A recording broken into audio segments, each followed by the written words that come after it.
최악의 인간성을 지닌 인간들이 4가지 특징. 이런 사람 절대로 상종하지 말자. 배고프게 살지언정 어리석게는 살지 마라. 살다 보면 처음 만났을 때는 간이며 쓸개 등 다 떼어줄 것처럼 굴던 사람들에게 뒤통수 맞은 경험을 한 번쯤 겪어봤을 것입니다. 겉과 속이 다른 사람이나 다른 사람을 음해하는 성격을 가진 최악의 사람이 당신 주위에 존재할 가능성이 있습니다. 안녕하세요. 값진인생입니다. 오늘은 살아가면서 최악의 인간성을 가진 사람들의 4가지 특징을 알아보는 시간을 준비했습니다. 주변에 이런 사람이 있다면 되도록 거리를 두고 상종하지 않으시길 바라겠습니다. 1. 만나는 사람에 따라 태도가 돌변하는 인간. 자신에게 이익이 되는지 판단하고 사람에 따라 태도가 극단적으로 변한다. 자신이 높다고 생각하고 사람을 무시하고 깔본다.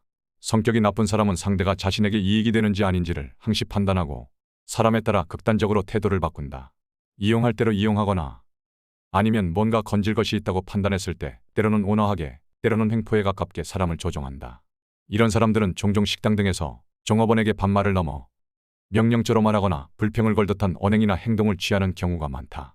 이런 사람들은 지위, 명예, 돈 등에 약한 경향이 있고 태도와 언동의 이면성이 겸유해서 때로는 자신도 속고 있다는 사실을 눈치채지 못하는 경우도 있다.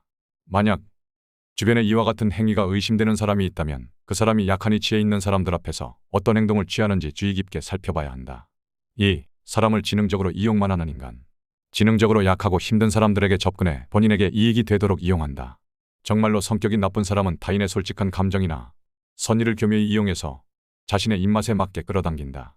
예를 들어 어떤 일로 좌절에 빠진 사람들에게 다가가 이런 일 또는 이런저런 일이 당신에게 도움이 될 거예요 하고 친절한 척 조언을 하지만 사실은 자신의 이익을 위한 덫으로 유도하며 선의의 제3자로 가장하곤 한다. 이런 타입이 무서운 점은 자신은 직접 아무런 손을 쓰지 않고 타인을 잘 이용함으로써 목표로 한 임무를 교묘하게 추락시키는 기술을 지니고 있다는 것이다. 다른 표현으로 하자면 지능을 훔치는 사람이라고도 할 수 있다. 게다가 만일 그 악행이 주모자인 자신에게 쏠리게 되면 그 책임을 실제 행동한 사람에게 전가하는데 이때 언행이 너무나도 태연하고 자연스럽게 보인다. 때로는 주모자인 이 사람은 피해자로 돌변하기도 한다. 만약 당신 주변에 이와 같은 행위가 의심되는 사람이 있다면 그 사람이 약한 위치에 있는 사람들 앞에서 어떤 행동을 취하는지 주의 깊게 관찰해 볼 필요가 있다. 또한 항상 이용만 하는 타입의 사람도 있다.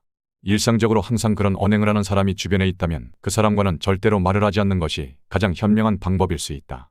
언제나 지시만 하는 경우가 많고 말뿐이며 행동은 하지 않는 타입의 사람이 있다면 이런 부류에 속할 가능성이 높으니 주의를 기울일 필요가 있다.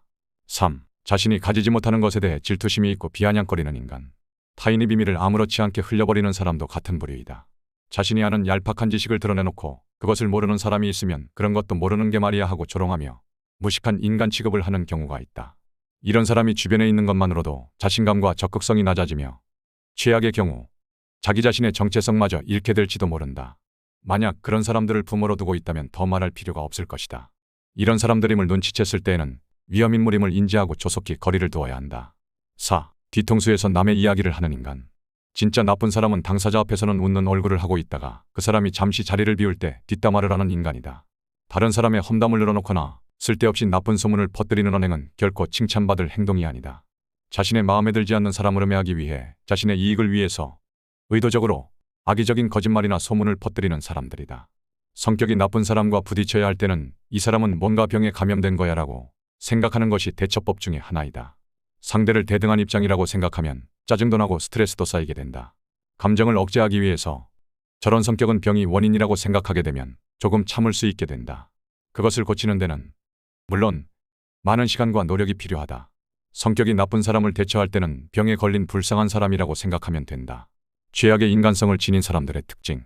내 이익만을 챙기고 다른 사람의 아픔에 눈 감는 사람은 기본적인 윤리와 의무를 망각한 경우이다. 그러므로 상대방의 아픔을 이해하지 못하는 사람이다. 또한 자기 과시에서 벗어나지 못하고 자신의 주장만 고집하는 사람은 상대방의 관점을 인정하지 않는 경향이 있다. 그러나 모든 사람은 각각의 경험과 환경에서 다른 의견을 가질 수 있기 때문에 자신의 생각과 다른 점을 먼저 생각해보는 것이 필요하다. 최악의 성격을 가진 사람과는 거리를 두는 것이 최고의 대응법이며 가능하다면 완전히 단절하는 것이 가장 이상적이다. 그러나 현실적으로 가족이나 직장 등에서 부득이한 상황이 발생할 수도 있다. 이럴 경우 최소한의 접촉만 유지하고 충돌이나 간섭을 피하는 것이 바람직하다. 또 상대의 성격을 고쳐보려는 시도는 애시당초 하지 않는 것이 현명하다.